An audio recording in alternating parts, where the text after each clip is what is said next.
Pour l'astrologue, l'arrivée du soleil en Scorpion, c'est éclairer ce qui est obscur en nous. L'alchimiste vous parlerait de vitriol, non pas d'un acide quelconque, non, plutôt d'une abréviation. Vitriol signifie visite l'intérieur de la Terre et en rectifiant, tu trouveras la pierre cachée. Magnifique. Le tarologue répondra, moi je ne fais pas le vitriol, mais par contre je vais à Compostelle. Vous savez, l'étoile, stèle et compost, le compost. Je vais me transformer moi aussi et, tel le valet de coupe, j'avance vers la coquille Saint-Jacques et je regarde à l'intérieur de mon vase pour savoir s'il n'y a pas des choses à transformer. Il n'y a pas véritablement de différence entre l'astrologie et la tarologie sur ce point. Si vous allez plus loin, vous verrez que le maître du Scorpion, Pluton, dans la mythologie, c'était celui qui était chargé des morts et des enfers. Dans la vraie vie, le Pluton, c'est le plutonium. Et le plutonium, quand on était à Crémelville, ou Crémelville, je ne sais plus, cette centrale atomique, on le mettait dans des endroits qu'on appelait phénix, super phénix 1, 2, etc. Parce qu'on avait fait le lien entre Pluton et la Renaissance. Mais les tarologues vous diront c'est exactement la même chose. Nous, on a dans le monde, quand on arrive au bout du monde, eh bien, on retrouve cette même idée. Alors simplement, on a évidemment en face, si vous voulez, comme la croix astrologique, en face du Verseau, on a le lion, et en face du taureau, on a le scorpion. Ah non, pas dans le tarot. On a un phénix, justement. Donc c'est exactement la même chose entre le tarot et l'astro. Donc c'est tout simple, il faut aller se transformer. On va à Compostelle, on va dans le vitriol. C'est un peu comme si vous alliez à l'intérieur de vous avec un puits. On ne va pas parler du jeu de loi qui est passionnant, mais quand on tombe dans le puits, qu'est-ce qui se passe? Ou quand on descend dans le puits, on visite l'intérieur qui est situé en nous, puis on est fatigué après cette descente, et on arrive où? On prend un peu d'eau dans le puits, puis on se dit, faut remonter, donc on regarde, puis on se dit, waouh, c'est chouette, il y a la lumière. C'est un petit rond de lumière tout en haut. Et puis beaucoup de mètres avec la corde à nœud. Et là, on se dit, tiens, c'est peut-être plus facile de descendre que monter. Et oui, parce que l'aller, c'est bien, mais le retour, ça compte. Et aller à Compostelle, ça peut paraître difficile, certainement que ça l'est, mais beaucoup moins que le retour. C'est pour ça que, statistiquement, sur 100 personnes qui vont à Compostelle, on n'en a même pas 3% qui reviennent à pied. Donc ce qui est intéressant, c'est pas d'y aller, c'est d'en revenir, et c'est ça qu'on va voir aujourd'hui.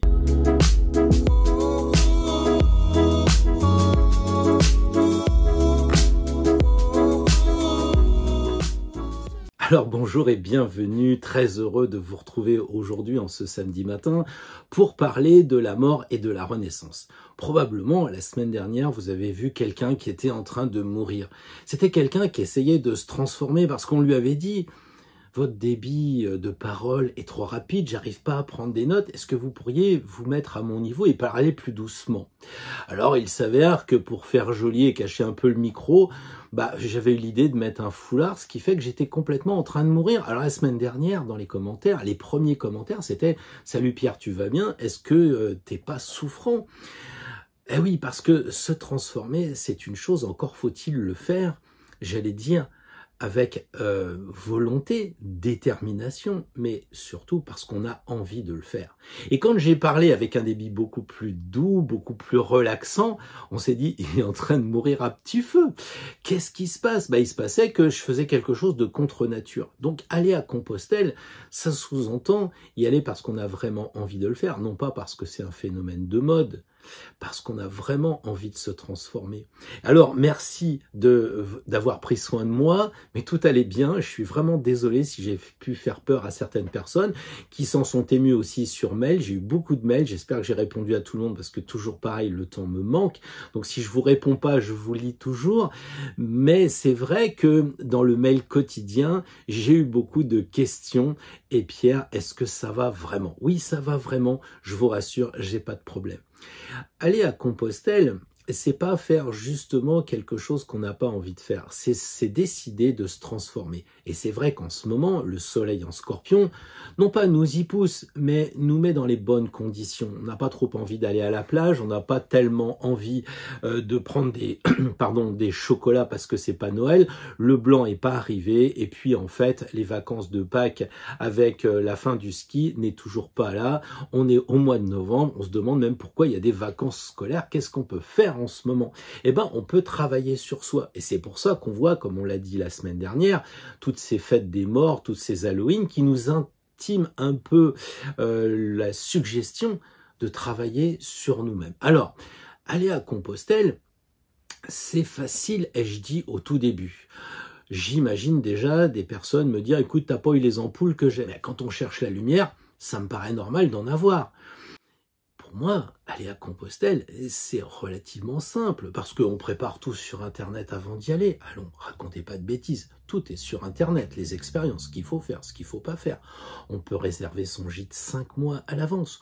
On va dans des boutiques, le grand machin, là, vous savez, où on peut acheter des chaussures au top, pas cher, des couvertures de survie s'il le faut. Évidemment, on a pris le GPS, ça c'est indispensable. Bah, on sait jamais, hein, on sait jamais. Pourtant, il y a quand même beaucoup moins de forêts qu'avant au Moyen-Âge, et puis surtout, tout est balisé. On prend le GR65, je crois que c'est ça, enfin moi je l'ai jamais pris, mais je crois que c'est le GR65, et puis là, on arrive à Saint-Jacques, quoi. On se dit, waouh, c'est chouette. J'ai fait Saint-Jacques. Mais qu'est-ce que vous avez fait dans la semaine dernière? Ah ben moi, j'ai fait un tableau XL et puis j'ai fait Saint-Jacques de Compostelle. Ah ouais, vous tout seul?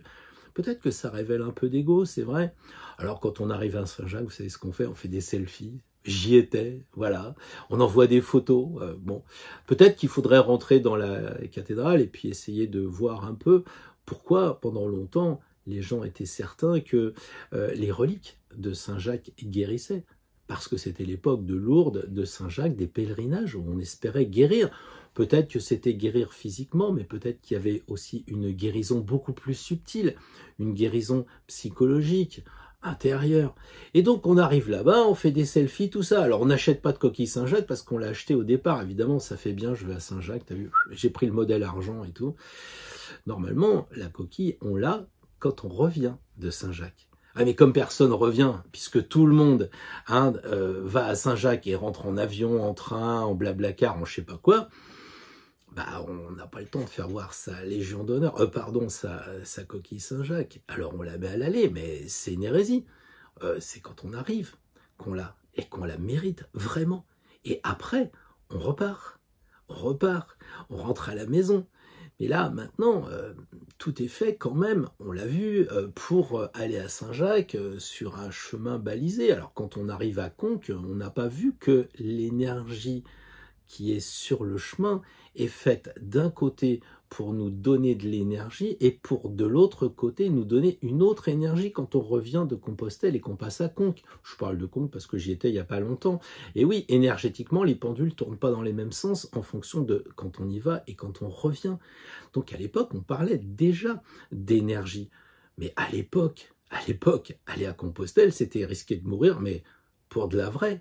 Pourquoi pour de la vraie? Bah parce qu'il y avait des bandits de grand chemin, il y avait des brigands, il y avait des forêts pour aller là-bas. C'était pas l'époque où on faisait des autoroutes, hein. C'était le côté on n'entretient rien. Et puis alors, on préparait pas le gîte, hein. C'était au bon vouloir, on frappait chez les gens, puis les gens, bah, ils connaissaient un peu, donc soit ils vous acceptaient, soit ils en avaient marre et vous acceptaient pas. Aujourd'hui, bon, on sait, hein, quand quelqu'un frappe à la porte chez vous en disant je suis perdu, vous n'auriez pas l'idée d'ouvrir la porte, vous n'auriez pas l'idée de dire bah, je te prête mon téléphone pour appeler quelqu'un et je te dirais pas bah tiens, viens manger chez nous ce soir. Ça se fait pas. Ah, oui, c'est vrai que les gens frappent pas tellement, hein, mais des fois ils font du stop. Enfin, parfois ils font du stop. Et puis là, bon, on les prend pas forcément parce qu'on sait pas ce qui peut arriver. Parce que maintenant, c'est l'inverse. Avant, on attaquait les cheminards et maintenant, c'est l'inverse. C'est nous, quand on est gentil, qui nous faisons parfois agresser. Alors du coup, bah, la vie d'aujourd'hui n'est plus la vie du Moyen-Âge. Donc la vie du Moyen-Âge, c'était d'aller chez les gens, d'essayer de trouver le gîte et parfois le couvert. Souvent, les gens, bah, ils étaient en transformation, faut pas l'oublier. Parce que c'était aussi quand même un chemin spirituel. Donc ils étaient complètement paumés. Et ils arrivaient le soir fatigués, éreintés, ils avaient réfléchi, ils avaient maturé, ils avaient probablement médité en marchant. Et ils étaient paumés, quoi. Dans leur tête, ça allait pas. Alors du coup, qu'est-ce qu'ils faisaient? Ils demandaient de l'argent. Et être paumé, ça vient de là. C'est-à-dire tendre la paume pour récupérer de l'argent. Donc l'idée, c'est de se dire que ce qu'il y avait au Moyen-Âge n'est pas ce qu'il y avait aujourd'hui. Autrement dit, quand vous partez au Moyen-Âge pour aller à Compostelle, vous savez très bien que quand vous rentrerez, et vous rentrerez à pied, soit à peu près 3500 km, avec 3 mois, 6 mois, 9 mois. Quand vous rentrerez, votre femme sera partie avec votre mari, à moins que ce soit votre mari qui soit parti avec la femme du voisin. Peut-être que vos enfants au Moyen-Âge seront morts de la peste et du choléra. C'était plus fréquent que certains virus aujourd'hui. Donc quand on rentre, on se fait détrousser, on se fait peut-être même couper un bras pour avoir votre gipsière contenant peut-être vos souvenirs de Compostelle. Donc on n'est pas du tout sur la même logique. Mais quand vous êtes avec le tarot de Marseille et que vous sortez le jeu, si vous imaginez que vous allez à Compostelle, qu'est-ce qui va se passer? Eh bien vous allez dire, j'y vais mais je peux mourir. Donc on a un chemin à faire et on le fait. Donc si on dit, aujourd'hui je te fais un tirage en croix, ou je te fais un tirage à 3 cartes, ou je te fais un tirage à 5 cartes, à la fin, si la personne vous dit, tiens, je ferai une petite carte supplémentaire, non. Non, parce que quand on va à Compostelle, on a quelque chose de précis, de régulier. Et le jeu, c'est nous. Donc on est obligé de respecter nos engagements. Donc, quand on décide de tirer des cartes, eh bien, on les tire, mais on respecte le tirage. Quitte à refaire un autre, c'est pas un problème. Alors, quand on arrive au Moyen-Âge, à Compostelle, eh bien, on se dit, waouh, c'est chouette, j'ai fait 50% du chemin. Alors, on est sûrement très content. Comme l'étoile avec l'eau, eh bien, on pleure parce qu'on se retrouve entre nous, on est super content. Mais quelque part, il faut revenir et c'est là que ça devient compliqué. Donc arriver à Compostelle, c'est être à mi-chemin. Il faut vraiment avoir conscience de ça. Même si on a fait un chemin de quête, il faut revenir. Parce que la quête, elle est intérieure au Moyen-Âge, mais elle est aussi extérieure. On l'a dit avec l'histoire de la paume. Il faut donc penser à quêter physiquement et quêter intérieurement. Enfin bon, on voit ça quand on va en Inde ou quand on pense aux moines. On avait tout cela. Donc il fallait se dire que c'était difficile, mais c'était pour la bonne cause parce que on allait mourir psychologiquement et il y allait avoir une transformation. Et autrement dit, on ne sera plus jamais comme avant. Quand on a été à Compostelle, on a compris des mécanismes que nous avions en nous, on a compris des choses et on se dit que plus jamais on sera comme on l'a été. Et donc ça, c'est intéressant. Le chemin ne triche pas, lui. Le soleil, à Compostelle, il est souvent très chaud. Tout est débroussaillé sans doute, mais les kilomètres sont là et il faut les parcourir. Donc, aller à Compostelle, c'est quand même être un peu fou. Alors déjà au Moyen-Âge, mais même encore aujourd'hui, ça veut dire qu'on va être capable d'abandonner son travail parce que là, les vacances, elles risquent d'être un petit peu longues. Alors évidemment, certains se font déposer tous les ans et ils avancent comme ça. Je pense pas que ce soit tout à fait la même chose. Je pense que quand on est prêt à dire, voilà, je prends 1 mois ou 2 mois de congé sabbatique, et puis j'y vais, je fonce, et je veux plus être comme ça, comme je suis actuellement, je vais être changé, je vais être transformé, tout l'entourage va dire, mais t'es pas fou, non? Et là, on comprend pourquoi le mat, qui est vraiment le pèlerin, qui se pèle les reins, qui a son bâton avec une besace où il a vraiment le minimum, il y a le chien, tous ces animaux qui peuvent nous bouffer pendant qu'on est sur le chemin, enfin surtout au Moyen-Âge. Et puis on a un bâton. Alors pour certains, le bâton, ça sert à se mettre plus d'équerre, à être avec un support. Au Moyen-Âge, on a un bâton parce qu'il faut chasser justement les animaux qui vont nous agresser ou les brigands. On n'est pas du tout sur le même registre, mais au Moyen-Âge comme aujourd'hui, il faut reconnaître que les pèlerins sont des fous. Et le mat est souvent catalogué comme joker ou comme le fou ou même le folle sur certains anciens jeux. Donc il faut faire attention avant de s'engager parce qu'on pourrait devenir complètement fou avec cette histoire. Donc on va à Compostelle, on voyage léger. Et puis, on arrive à la Maison Dieu. La Maison Dieu, c'est Saint-Jacques. Et on découvre juste après l'étoile. Et l'étoile, quand on trace un trait, elle regarde vraiment le mot Dieu. Donc, il y a quelque chose de magique. c'est sûrement pas une tour qui s'écroule et que rien ne va plus, mon brave monsieur, j'ai tiré la tour, oh là, ça s'effondre et tout ça. Mais non, les gens, ils sont au pied de la tour en train de marcher sur les mains. On imagine au Moyen-Âge, comme le mat serait un troubadour, avec ces gens qui marchent sur les mains, les cracheurs de feu, tout ça. On est heureux à Compostelle. Et oui, c'est Dieu qui est là. Alors aujourd'hui, on l'appelle le divin, on l'appelle le grand architecte, on l'appelle comme on veut. On pense à une énergie subtile, à quelque chose qui est indicible. Mais en tout cas, on est tous d'accord et on a tous ce même point-là, c'est qu'on est heureux à Compostelle, on marche sur les mains et l'étoile, regarde Dieu, l'étoile c'est laquelle? Ben, c'est Sirius. Évidemment, quand vous regardez l'étoile de Compostelle, alors il y en a plein évidemment parce que Compostelle en latin ça veut dire champ d'étoiles. Alors évidemment quand on est quartier on en met beaucoup. Enfin, il y a un numéro, il y a un nombre, il n'y a pas de hasard, hein. Les couleurs non plus. Hein. Bon, et pour l'instant, on n'est pas encore là, quoi. On est juste guidé par Sirius. Et Sirius qui est l'étoile, on l'appelle Caniné ou je sais pas trop quoi, enfin bref, Sirius, elle fait partie de la constellation du Grand Chien.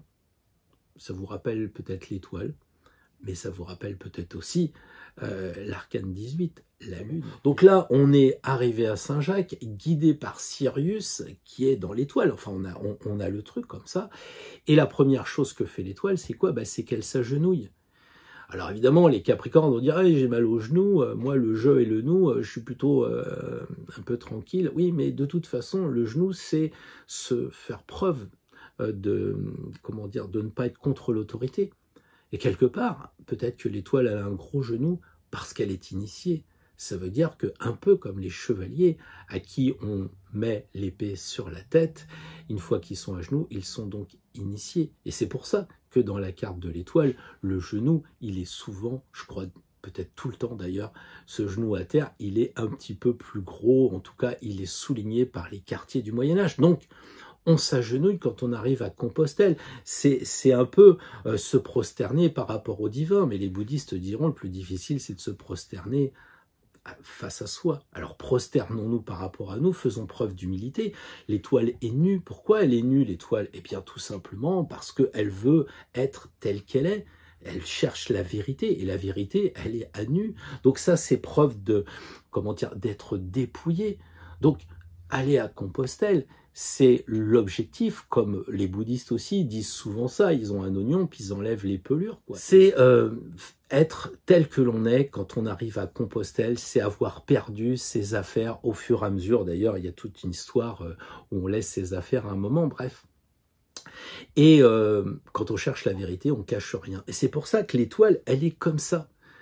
Et bon, c'est bon, on peut rentrer. Le problème, c'est que non, parce que l'étoile, c'est pas la fin. Et donc déjà, quand on regarde le tarot, il nous donne une clé supplémentaire. L'étoile, c'est pas la fin. Donc un jour, je vais à Saint-Guilhem-le-Désert, j'avais mon pendule pour tester les reliques du sieur Saint-Guilhem, et je vois marqué le bout du monde. Je me dis, le bout du monde, mais pourquoi le bout du monde? Parce que au fond, on voyait pas, c'était secret, comme souvent, il y avait les montagnes. Mais j'ai appris par les gens du coin que les montagnes, c'était une illusion d'optique, en fait, à Saint-Guilhem, le désert. Les montagnes, elles sont pas comme ça, elles sont comme ça. C'est un peu comme les étoiles quand on les voit là-haut. Hein. On a l'impression qu'elles sont sur le même plan, mais en fait, elles sont décalées. Là, c'est la même chose. Il y a un passage, mais pour le savoir, il faut y aller. Et on avance vers où? Vers le bout du monde. Et le monde, c'est notre dernière carte. C'est là où finit la Terre.